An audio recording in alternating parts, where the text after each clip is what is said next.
Trump associate Roger Stone was indicted by a grand jury in a special counsel investigation led by Robert Mueller. Stone is charged with making false statements, obstruction based on those false statements, and witness tampering, all simply process crimes that occurred after the investigation even started and have nothing to do with Russia collusion. This is not the big game that Robert Mueller was hunting for when he began his investigation of Russian interference in the 2016 presidential election.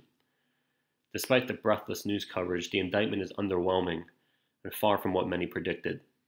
As for the media, it seems to only be counting heads of Trump associates indicted as opposed to what they actually were charged with. The media has long described Stone as the possible Trump campaign conduit to WikiLeaks, and then hence supposedly the Russians, citing his presumed communications with Julian Assange and his advanced knowledge of the Democratic Party's hacks and the Clinton campaign email hacks. Yet none of that was confirmed or even suggested in the indictment. There was no charge of collusion whatsoever, no hint of meetings or arrangements with Julian Assange, not even a charge as an unregistered foreign agent of the Russians.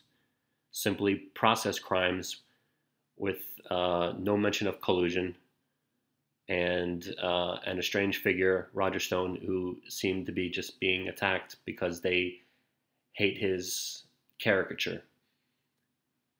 Indeed, if a deer could run over itself, then Stone is the ultimate roadkill defendant.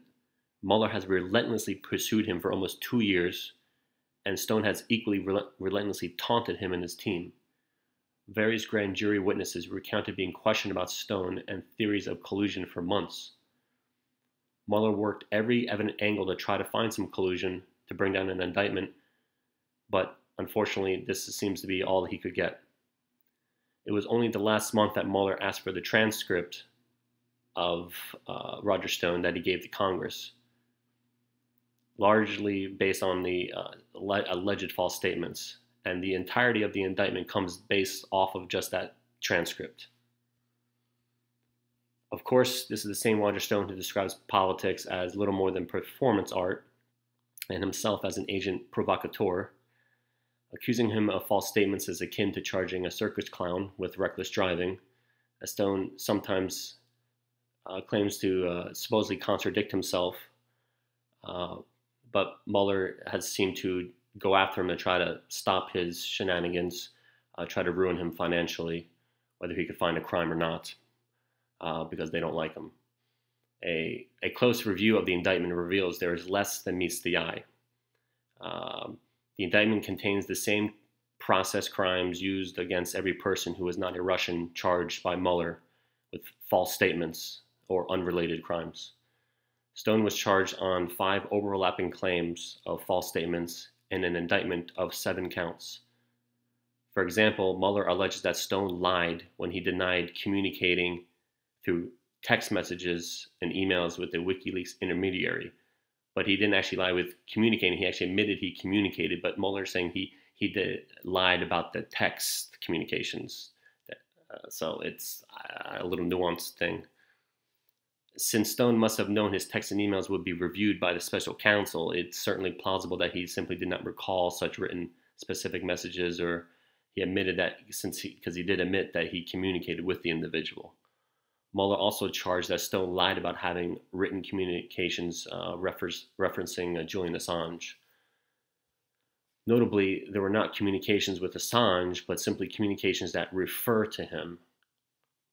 However, Stone admitted to wanting to contact Assange in public, told others that he did, and only denied having written communications, which Mueller would ultimately review with the rest of his archived records. Likewise, Stone is accused of falsely denying possession of emails with other people or lying about the intended meaning of prior statements about contacting Assange. The falsity of some of his statements is not entirely clear. For example, Count 3 states that Stone testified falsely that his August 2016 references to being in contact with the head of WikiLeaks were references to communications with a single go-between, a mutual friend, an intermediary who Stone identified as person two. The indictment does not allege such specific contacts with Julian Assange. Thus, either Mueller is alleging that Stone told the truth about the first claim and claiming to have contacted Assange, or bizarrely, is saying that he lied about lying about contacting Assange. Mueller then reused the false statements to add a redundant obstruction charge. It's like a second charge, just meaning the same thing. Finally, Mueller charged Stone with witness tampering because he told a witness not to cooperate with Mueller in an angry email. The same type of statements that he was making publicly.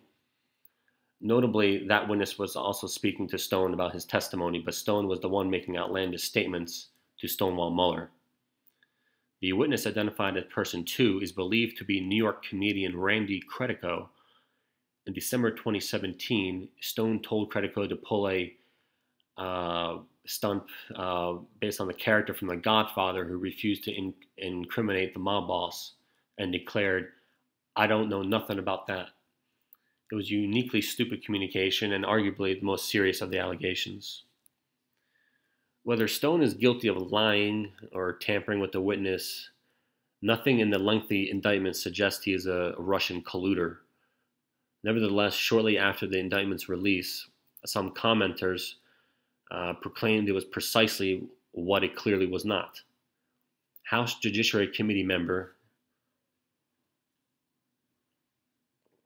Ted Lieu of California declared on CNN that if the indictment is true, there is now unmistakable proof of collusion and Mueller has the goods. Speaking as a former prosecutor, Lieu declared that this is all looks like collusion because Stone spoke to Trump campaign officials, and it says that in the indictment that a senior Trump official directed him to contact Stone about any information that's been new leaked information, if anything's leaked from the Hillary campaign. That theme was picked up by the other news outlets, which declared that communications between Trump campaign officials and a leading Trump supporter on the WikiLeaks material is long-awaited proof of a conspiracy. It is not. Stone has previously admitted to wanting to see WikiLeaks material. You can also go, on the web, and any person can go to WikiLeaks and look at their own material that they release. As did Trump himself on the campaign trail. Many reporters wanted to see the material during the same period too. That is not illegal. Both campaigns actively sought dirt on each other, including from Russian sources. That's what Hillary Clinton's campaign did. They hired people who contacted people in Russia. What is illegal is conspiring to hack a computer system or steal files.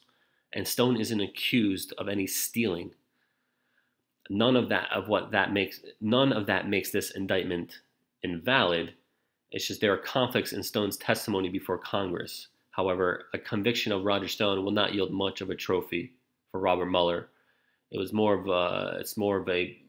seems to be more of a show just to, psychological warfare against, for the Democrat Party who people who just hate Trump. They'll just believe anything, that's kind of just put out there vaguely, that he shouldn't be, in office, that he's not legit, or he should be voted out or impeached, anything like that. Now, of course, Mueller must deal in court with someone who has long maintained that if you're not controversial, you'll never break through the din of all the commentary. So Roger Stone broke through the din right into a criminal prosecution. It will be the final episode of what he once called the Stone Zone. His trial will include the challenge of proving a tampering charge based on a conversation between a comedian and a clown. A true case of performance art. And now this will probably be the hardest charge for him, I think, to get out of will be the tampering charge. It's like one. I think it's based off of one email, angry email he sent to a guy for cooperating with Robert Mueller.